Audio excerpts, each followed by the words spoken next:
कुरान करीम उस जलजले का बयान कर रहा है जो जलजला 7.9 रिक्टर के पैमाने पर नहीं आएगा, जो जलजला सिर्फ नेपाल की सरजमीन पर नहीं आएगा। इन्ना ज़लज़लतस्साअति शैउन अज़ीम, कयामत का जलजला बड़ा खतरनाक होगा। यौम तरौनहा तज़हलु कुल्लु मुर्ज़िअतिन अम्मा अर्ज़अत, कयामत के दिन तुम ये देखोगे कि दूध पिलाने वाली मां भी अपने बच्चे से गाफिल हो जाएगी। सबसे ज्यादा अगर किसी को मोहब्बत होती है तो एक मां को अपने बच्चे से होती है, वो भी दूध पीने वाला बच्चा।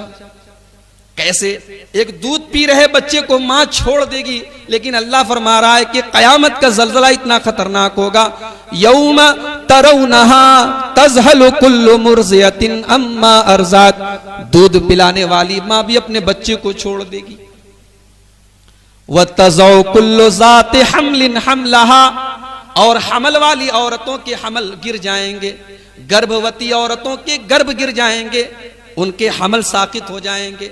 व तरन्नासा सुकारा व मा हुम बिसुकारा वलाकिन अज़ाबल्लाहि शदीद, और कयामत का जब जलजला आएगा तो लोगों के चेहरे पर ऐसी हवाइयां उड़ रही होंगी, लोगों के चेहरे पर इतना डर होगा, इतनी दहशत होगी, इतना खौफ होगा, लोग इतने डरे हुए होंगे कि लोगों की शक्ल देखकर ऐसा लग रहा होगा कि ये शराब के नशे में, ये शराब पिए हुए, ये नशे के आलम में, हालांकि कोई भी नशे के आलम में नहीं होगा। वलाकिन अज़ाबल्लाहि शदीद, ये अल्लाह का अजाब होगा जो चेहरों पर नजर आएगा। इसकी एक हल्की सी झलक आप नेपाल में देख लीजिए। नेपाल की जो तस्वीरें आई है इंटरनेट के जरिए, आप देखिए कितने डरे हैं। उस मां के चेहरे पर, उस मां के दिल पर क्या बीत रही होगी जिसके मासूम बच्चे घर के नीचे तबाह हो गए, घर के नीचे दबकर मर गए। हमारे और आपके अंदर सुरखाब के पर नहीं लगे हैं मेरे भाई। ये जलजला हमारे बनारस में भी आ सकता था, हमारे इलाके में भी आ सकता था। हमारे और आपके बच्चे भी घरों के नीचे दबकर मर सकते थे। अल्लाह न करे अगर इस किस्म का जलजला आ गया बनारस में तो हमारे पास तो बचने के भी चांसेस नहीं है। इतनी घनी आबादी है, इतना कंजस्टेड ये शहर है कि अगर वाकई में इतना जबरदस्त जलजला यहाँ, हमारे यहाँ भी जलजला कहाँ आया, इसको अंग्रेजी में अर्थक्वेक बोलते हैं, जिसको भूकंप बोलते हैं, वो नहीं आया अभी बनारस में। ये तो ट्रेमर्स हैं, ये झटके हैं। जलजला तो नेपाल में आया है। इस झटके ने हमें और आपको डरा दिया। ये जलजला क्यों आया? ये हमारे और आपके करतूतों का नतीजा था। वमा असाबकुम मिन मुसीबतिन फबिमा कसबत अयदीकुम, तुम्हें जो भी मुसीबतें पहुंचती हैं, जो भी तुम्हारे ऊपर अजाब आता है, चाहे वो तूफान की शक्ल में हो, चाहे वो जलजले की शक्ल में हो, चाहे वो सैलाब और बाढ़ की शक्ल में हो, जो भी तुम्हारे ऊपर आसमान से मुसीबतें नाजिल होती हैं मेरे बंदो, फबिमा कसबत अयदीकुम, वो तुम्हारे अपने हाथों की करतूत होती है। अगर नेपाल में जलजला आया, ठीक है, नेपाल में बुराई बहुत ज्यादा थी, लेकिन बुराई हमारे और आपके समाज में कम नहीं है। हम और आप दूध के धुले नहीं है, सुरखाब के पर नहीं लगे हम में कि हम पर अल्लाह तबारक व तआला अपना अजाब नहीं भेज सकता। हमें और आपको डरना चाहिए कि इस मामूली से जलजले ने हमें और आपको इतना दहला दिया, उस जलजले में हमारा क्या हाल होगा जो सिर्फ नेपाल में, जो सिर्फ इंडिया में नहीं बल्कि कुरान के हिसाब से इज़ा ज़ुल्ज़िलतिल अर्ज़ु ज़िल्ज़ालहा, जब पूरी जमीन को हिला दिया जाएगा, व अखरजतिल अर्ज़ु अस्क़ालहा, और जमीन अपने सारे बोझ निकाल देगी। जमीन के अंदर से जितने सोना, चांदी, लोहे और जितने मेटल्स हैं, जितनी कीमती चीजें हैं, सब निकल जाएंगे, और मुर्दे भी अपनी कब्रों से निकल जाएंगे। वक़ालल इंसानु मा लहा, इंसान जमीन की ये हालत देखकर कहेगा इसको क्या हो गया है। यौमइज़िन तुहद्दिसु अख़बारहा, कयामत के दिन ये जमीन बात करेगी। ये कच्ची बाग का इलाका बोलेगा, ये हईस तल्ले का इलाका बोलेगा, ये राजापुरा दारा नगर का इलाका ये बोलेगा, ये बनारस की धरती बोलेगी। इस धरती के ऊपर कौन कौन से पाप हुए थे, कौन कौन से गुनाह हुए थे, कौन कौन से क्राइम हुए थे, ये जमीन बोलेगी, गवाही देगी।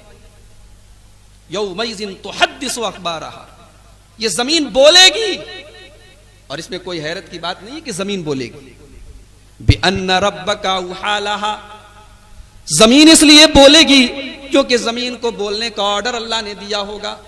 जो अल्लाह हमें और आपको बोलना सिखा सकता है, वो जमीन को भी जुबान दे सकता है, जमीन को भी बोलना सिखा सकता है। सवाल यह है, इतना खतरनाक जलजला जिसको कुरान कह रहा है कि पूरी जमीन में आएगा, यह जलजला आखिर आएगा कब? 25 अप्रैल को तो एक जलजला आया, 12 मई को तो एक जलजला आया। क्या इसकी भी कोई डेट फिक्स है कि फला डेट में कयामत आ जाएगी, कयामत का जलजला आ जाएगा? डेट तो फिक्स नहीं है, और वो कब आएगा ये किसी को नहीं मालूम, अल्लाह के अलावा किसी को नहीं मालूम। क्योंकि अल्लाह ने 5 चीजें ऐसी स्पेशल, 5 चीजों का इल्म अपने पास रखा है। इन्नल्लाह इंदहु इल्मुस्साअह, कयामत कब आएगी सिर्फ अल्लाह को मालूम है। व युनज़्ज़िलुल गईस, बारिश कब होगी, कहां होगी, कितनी होगी, किसी को नहीं मालूम है। मौसम विभाग वाले भविष्यवाणी करते हैं, साहब कल बनारस में बारिश होगी, अगले दिन धूप निकल जाती है। मई के महीने में लोग प्रोग्राम रखते हैं, शादी ब्याह रखते हैं, बारिश हो जाती है। तो बारिश कब होगी, कहां होगी, किसी को नहीं मालूम। वयअलमु मा फिल अरहाम, मां के पेट में क्या है ये भी सिर्फ अल्लाह को मालूम है। आप कहेंगे नहीं मौलवी साहब ये बात तो गलत है, आज तो मेडिकल साइंस बता दे रही कि बच्चा है कि बच्ची है। आज तो अल्ट्रासाउंड करा लीजिए, आप पता लग जाएगा कि लड़का है या लड़की।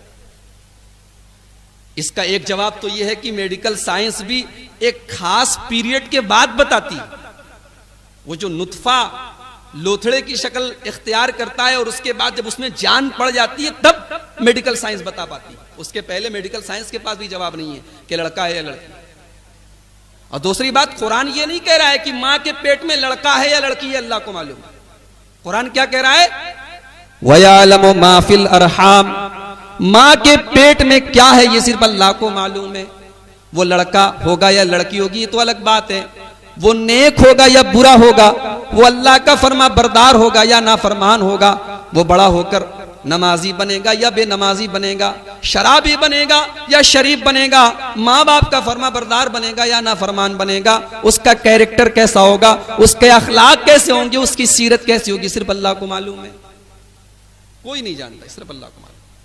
मेडिकल साइंस ये बता देगी कि आपको लड़का हुआ है कि लड़की हुई है, उसके अलावा कुछ नहीं बता सकती बड़ा होकर क्या बने। वमा तदरी नफ्सुम माज़ा तक्सिबु गदा, कोई नहीं जानता कि वो कल क्या करेगा। प्लानिंग बहुत बनाता है इंसान, मैं ये करूंगा वो करूंगा, ये काम करूंगा वो काम करूंगा। सारी प्लानिंग बनाने के बावजूद जब अगला दिन आता है कोई हादसा हो जाता है, कोई एक्सीडेंट हो जाता है, कोई रुकावट आ जाती है, इंसान की प्लानिंग बेकार हो जाती है। कोई नहीं जानता कि कल क्या करेगा, आने वाले कल में क्या होगा किसी को नहीं मालूम। जलजला जहां आया किसी को पता था कि जलजला आने वाला है, अब जलजला आ गया, अब साहब अफवाहें उड़ाई जा रही हैं कि रात में 12 बजे जलजला आएगा, सुबह 3 बजे जलजला आएगा, जोहर के टाइम आएगा। लोग तो 2-3 दिन तक इतने डरे हुए थे कि गांव देहात में तो लोग घरों में सो नहीं रहे थे, बाहर मैदान में सो रहे थे। तो कल क्या होगा ये सिर्फ अल्लाह को मालूम। वमा तदरी नफ्सुम बिअय्यि अर्ज़िन तमूत, और इंसान की मौत कहां होगी, किस जमीन पर वो मरेगा, सिर्फ अल्लाह को मालूम है। तो ये 5 चीजें हैं, इनका इल्म सिर्फ अल्लाह के पास। तो ये साबित हो गया कि कयामत कब आएगी ये सिर्फ अल्लाह को मालूम। अब एक सवाल कि हमारे नबी को मालूम है कि नहीं, आइए नबी से पूछ लेते हैं ना कि हमारे नबी को सल्लल्लाहु अलैहि वसल्लम मालूम था या नहीं कि आपको कयामत कब आएगी। आइए मुस्लिम शरीफ की एक हदीस पढ़ता हूं, बड़ी प्यारी हदीस है। हदीस के रावी हजरत उमर फारूक हैं। कहते हैं एक दिन एक आदमी अल्लाह के नबी के पास आया, सफेद कपड़ा पहने हुए और काले काले बाल, बिल्कुल काले बाल, बिल्कुल सफेद कपड़ा। अच्छा एक बात बताओ, अगर कोई सफर से आएगा तो बिल्कुल सफेद कपड़ा और बिल्कुल काले बाल तो नहीं हो सकते, खासतौर से उस जमाने में जब ट्रेन और प्लेन से सफर नहीं होता था कि एसी में आए और एसी में चले गए। धूल और गर्द में होते हुए घोड़े और ऊंट पर जब सफर किया जाता था, उस जमाने में तो पॉसिबल ही नहीं था कि कोई लंबा सफर करके आए और कपड़े सफेद हों और बाल काला हो। हजरत उमर फरमा रहे हैं शदीद बयाज सियाब, कपड़े बिल्कुल सफेद थे, व शदीद सवाद शर, बाल बिल्कुल काले थे। ला यारिफुहु मिन्ना अहदुन, उसके ऊपर सफर की कोई निशानी नजर नहीं आती थी। उसके कपड़े से, उसकी वेशभूषा से, उसके लिबास से ऐसा मालूम नहीं होता था कि वो सफर करके आया है। लेकिन हैरत की बात यह थी कि वला यारिफुहु मिन्ना अहदुन, हम में से कोई उसको पहचानता भी नहीं था। बहरहाल वो आया और बिल्कुल अल्लाह के रसूल सल्लल्लाहु अलैहि वसल्लम के घुटने से अपना घुटना मिलाकर बैठ गया, बिल्कुल पास में आकर बैठ गया, बिल्कुल अल्लाह के नबी के आंखों में आंखें डालकर बात कर रहा है और कहता है या मोहम्मद अखबिरनी अनिल इस्लाम, ऐ मोहम्मद मुझे बताइए इस्लाम क्या है, डिफाइन द इस्लाम, इस्लाम की डिफिनीशन क्या है। अब अल्लाह के नबी इस्लाम बताते, इस्लाम किसको बोलते हैं? आप फरमाते हैं तशहद अल्ला इलाहा इल्लल्लाह व अन्ना मुहम्मदन अब्दुहु व रसूलुहु व तुकीमस सलाह व तुतियज ज़कात व तसूम रमज़ान व तहुज्जल बैत इन इस्तताअत इलैहि सबीला। आपने इस्लाम के 5 बुनियादी सुतून जो हैं, 5 बेसिक पिलर्स, वो आपने बता दिए। यानी कलमा पढ़ो, अल्लाह एक है, अल्लाह के सिवा कोई माबूद नहीं, मोहम्मद सल्लल्लाहु अलैहि वसल्लम अल्लाह के बंदे और उसके रसूल हैं, नमाज कायम करो, ज़कात अदा करो, रमज़ान के रोजे रखो और हज करने की ताकत है तो हज करो। ये 5 चीजें आपने बता दी। अब वो आदमी बोलता है आपने बिल्कुल सही कहा, सदक़त, आप सच कह रहे हैं। हजरत उमर कहते हैं फ़अजिबना लहू, हमें बड़ा ताज्जुब हुआ, यसअलुहु व युसद्दिकुहु, खुद ही सवाल भी कर रहा है और खुद ही कह रहा है कि आप सही बोल रहे हैं। भाई एक आदमी सवाल करता है, इसका मतलब कि उसको वो बात नहीं मालूम। अगर इसको मालूम नहीं है तो ये क्यों कह रहा है कि आप सही बोल रहे हैं। फिर दूसरा सवाल किया, मल ईमान, ईमान क्या है? अये मोहम्मद सल्लल्लाहु अलैहि वसल्लम, ईमान क्या है? आपने बताया अल ईमानु अन तुमिना बिल्लाहि व मलाइकतिही व कुतुबिही व रुसुलिही वल यौमिल आखिर वल क़द्रि खैरिही व शर्रिही। ईमान ये है अल्लाह पर ईमान लाओ, उसकी किताबों पर ईमान लाओ, उसके रसूलों पर ईमान लाओ, कयामत के दिन पर ईमान लाओ और तकदीर पर ईमान लाओ, चाहे अच्छी हो चाहे बुरी हो। तीसरा सवाल, एहसान क्या है? अल्लाह की इबादत हम अच्छी तरीके से कैसे करें, एहसान क्या है?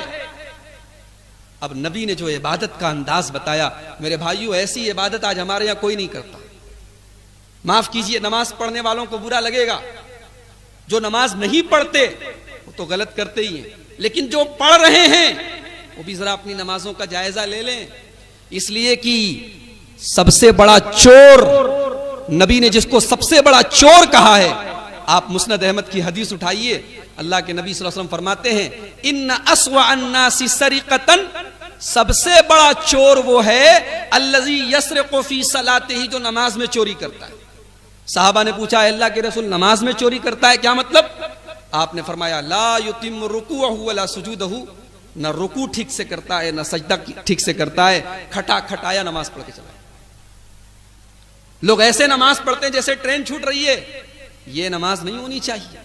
या नमाज पढ़ रहे हैं, दिल और दिमाग कहीं और है, ज़हन कहीं और है, ऐसी नमाज नहीं चलेगी। अल्लाह के नबी फरमा रहे हैं अंताबुदल्लाह कान्नका तराह, तुम अल्लाह की इबादत इस तरीके से करो जैसे तुम अल्लाह को देख रहे हो। फ़इल्लम तकुन तराहु फ़इन्नहु यराक, अगर तुम अल्लाह को न देख पाओ तो अल्लाह तुमको देख रहा है। अगर तुम्हारे ज़हन में यह तसव्वुर न पैदा हो पाए कि तुम अल्लाह को देख रहे हो, तो कम से कम यह तसव्वुर अपने अंदर पैदा करो कि अल्लाह तुमको देख रहा है। यह होना चाहिए नमाज में कि बंदा नमाज पढ़ रहा है तो ज़हन में यह होना चाहिए कि मैं अल्लाह को देख रहा हूं, और अगर यह तसव्वुर नहीं कर सकता तो कम से कम यह तसव्वुर करे कि अल्लाह मुझे देख रहा है।